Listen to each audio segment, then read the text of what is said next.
let's talk about summer safety. Stay tuned. Hey sitters, welcome back to another video. It is Lydia. Thanks for joining me. And in today's video, we're going to talk about summer safety swim tips. It is approaching summer, and I like to get in the pool with all my kids if I can and when I can. But that reminded me that there are a lot of safety rules that I have to watch out for, or I have to pay attention to while we swim and have fun in the pools. So let's dive in. Literally.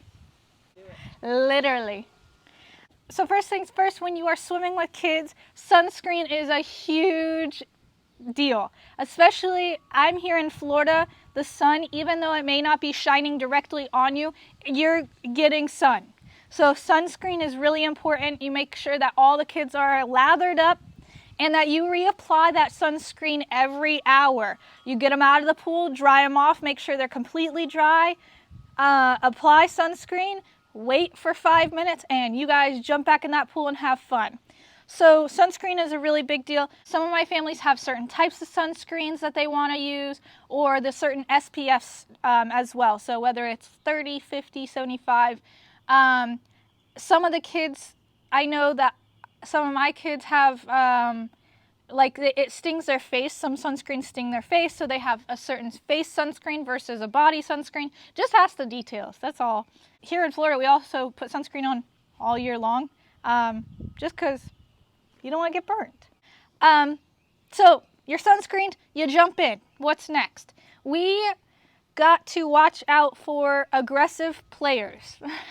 And I'm going to dive into that a little bit. What do I mean by aggressive players? A lot of my kids, when they get excited, they get in the pool, they start splashing around, they start pulling their siblings under the water, they get aggressive when they play in the pool. Now I gotta watch out for that because I don't want a drowning case on my hands. So I just have to make sure that I'm in the pool. Usually I get in the pool and I'm there if things get a little too aggressive. I calm them down, maybe offer to play a game with them or offer up a different game that maybe is not so aggressive. But make sure that you're there in the pool and make sure that there's nobody getting pulled under or being splashed in the face. I also want to talk about how these are not life-saving devices. Do not depend on floaties or pool noodles or anything to be a life-saving device, because these are not at all. These could actually get in the way.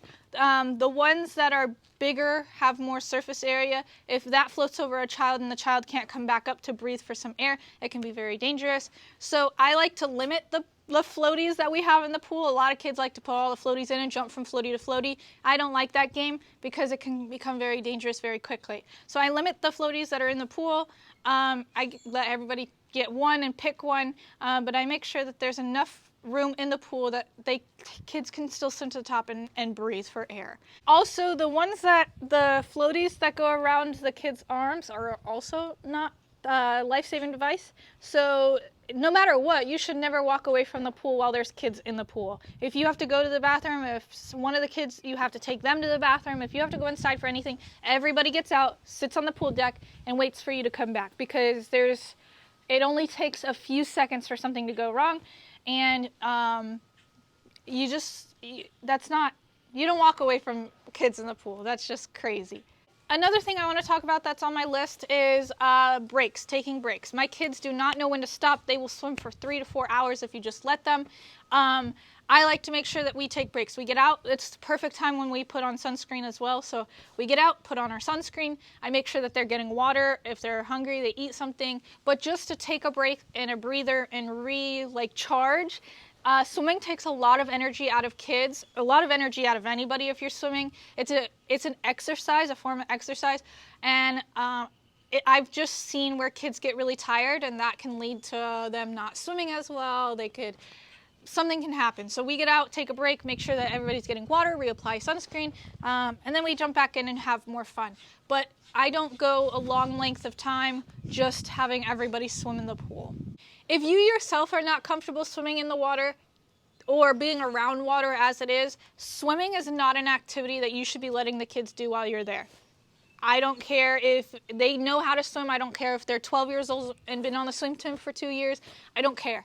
Swimming should not be an activity that should be happening while you're there in the house if you're not comfortable around water, or if you don't know yourself how to swim. Because if something goes down in that water, you are supposed to get in and help that child, and that's your responsibility. So if you're yourself afraid to get into water, something's happening, that's going to create a problem. So, and also you want to make sure if it is something you are comfortable having the kids do while you're there, that you ask the parents that it's okay. You get permission. Hey, is it okay if we go swimming? Hey, is it okay if I get in the water with the kids and we do some swim time while I'm there?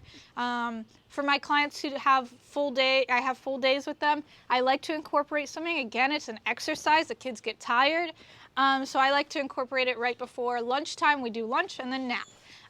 But making sure that the parents are okay with it and that they know what's going on. So it's not a surprise that the kids are in the pool, or it's not a surprise to them when they come home and they say, oh yeah, we went swimming. So just getting a permission from the parents is really important. I want to go over what we wear as babysitters. As you can tell, I'm in a one piece. This is my comfort outfit, my comfort swimsuit that whenever I go with families either to the beach or going swimming or to the splash pad, anywhere where I'm going to be in front of the families or in front of the kids or working with kids, I like to put on a comfort suit. Just because if I'm working with younger children and they're pulling at my suit and stuff, I don't have to worry about flashing anyone. I don't have to worry about losing my suit. It covers my butt pretty well. So I really want to make a point on making sure you're wearing an appropriate swimsuit when you're working with children and families overall. That doesn't mean that you can't still be stylish. I mean, I think this suit's pretty cute. It fits my body well. You don't have to wear jeans and a t-shirt when you're in the pool with kids, but something appropriate, and you don't have to worry about losing your swimsuit when swimming with the kids. And I get competitive when I'm in the pool with the kids, especially the older kids. If we're playing a game, I don't like losing. So I have to put on my swimsuit that I don't have to worry about when I'm swimming real fast against the kids. Alright, so here in Florida we got thunderstorms, and with that is lightning and thunder, obviously. But when I'm swimming with the kids, I check for thunderstorms rolling in. I check my radar to make sure that we have time to get in the pool, they have time to play in the pool, and that it's not a shock when they have to get out when we hear thunder. That's my rule, and I make sure the kids know it before they get in the pool. If we hear thunder, what do? You get out of the pool. So it's not a shock when it does happen. Florida thunderstorms roll in quick, especially in the summer, and I want to make sure everybody's prepared to get out of that pool as quickly as we can. But I do look on the radar beforehand, but again, nature does its own thing, and when it storms, so can't help it. But the kids know that. They've been living in Florida for their whole lives, so they understand that piece of it too. But it's really important to keep an eye on. Alrighty, if you guys have any questions, please let me know down in the comment section below. I'm going to take my time in this pool. I'm going to relax some. It is a weekend. I'm going to use it to my advantage. And I will see you guys in the next video. Thanks for watching.